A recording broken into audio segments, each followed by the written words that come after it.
Oh, 2020 is finally over. It's 2021. Welcome to the new year, guys. I know I look super tired. I had a little bit too much blue milk to drink last night, but we're moving onwards and upwards. Let's talk some Star Wars. Here's every piece of Star Wars content that's been announced so far for 2021.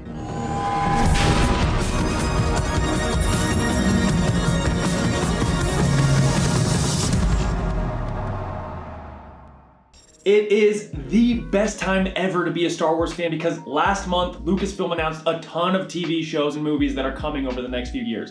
Unfortunately, we'll have to wait till next year to find out if The Mandalorian will ever see Baby Yoda again, but in the meantime, there's still plenty of great content coming out in 2021 to hold us over. Starting the year off really strong is The High Republic. Set roughly 400 years before the events of The Phantom Menace, this is a massive publishing crossover spanning comics and books for a variety of readers at different ages. There have also been heavy rumors of potential games and animated series, but I'd bet that Lucasfilm is waiting to see how the books are received before making any official announcements on that front. The story of the High Republic will follow various Jedi Knights from this new era, as well as a younger, more handsome Master Yoda, as they go on adventures to protect the galaxy. The Jedi will soon discover that a new band of villains called the Nihil has emerged to threaten the safety of the Republic. Kicking these stories off January 5th is the first full novel in the series, Light of the Jedi. Also on January 5th, a book titled A Test of Courage will hit shelves for readers ages 8 to 12, as well as the children's book The Great Jedi Rescue for 6 to 8-year-old readers. The very next day, January 6th, The High Republic #1 will be released by Marvel Comics in an ongoing comic series.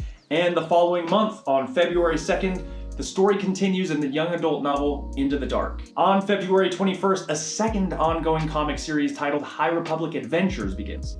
The release dates for the rest of the comics have yet to be revealed, but I predict that because they're an ongoing series, they'll continue to release about every month or so, just like the Ghosts of Vader's Castle, Darth Vader, Dr. Aphra, Bounty Hunters, and Star Wars Adventures comics are continuing to do this year. That is a lot of comics, so get stoked, my fellow comic nerds. Wrapping up the announced publishing releases for The High Republic is the second full novel in the series titled The Rising Storm, which will release on July 6th. I'm actually really excited to get my hands on some of this High Republic content, especially the novels. This seems to be a very similar style of cross-platform storytelling as the old EU did with the release of Shadows of the Empire back in the 90s.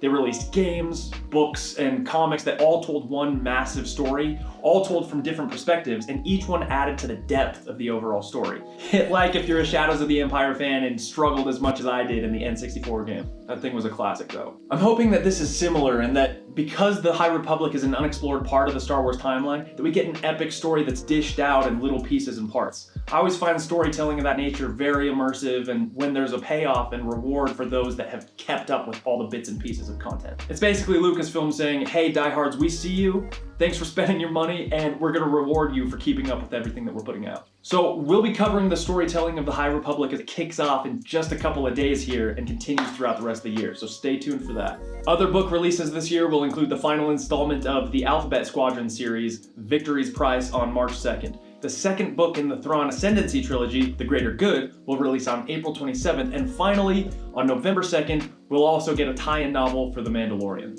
For Star Wars games this year, the only thing confirmed thus far is LEGO Star Wars The Skywalker Saga, which is set to release sometime early this year. But I also wouldn't be surprised for more announcements on what's upcoming in gaming.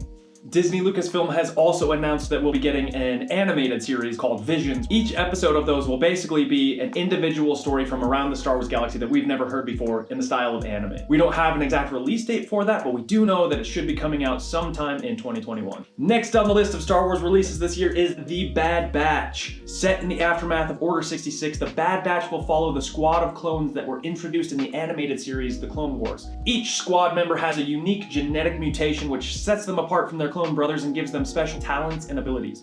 Lucasfilm hasn't released an official date yet, but they have confirmed that The Bad Batch will be hitting Disney Plus sometime this year. Now, I personally wasn't the biggest fan of the Bad Batch episodes from Season 7 of The Clone Wars, but after seeing this teaser trailer for the show, I'm interested in seeing how they explore the time following the events of Order 66, and especially seeing how the remaining clones coped with the guilt of being forced to turn on their Jedi comrades and wipe them out. All of them. The trailer also reveals that we'll be seeing familiar characters like Bounty Hunter Fennec Shand, who was first introduced to us in The Mandalorian. This will be a big year for that character, as she will also be co-starring in the live-action series The Book of Boba Fett, which is currently in production and is scheduled to release on December 21st of this year.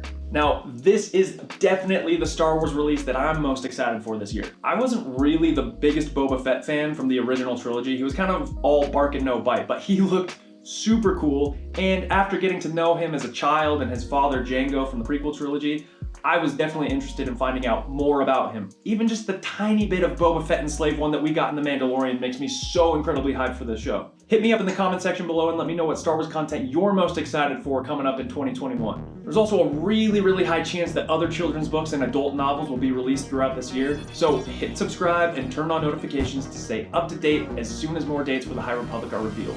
See you around, kids.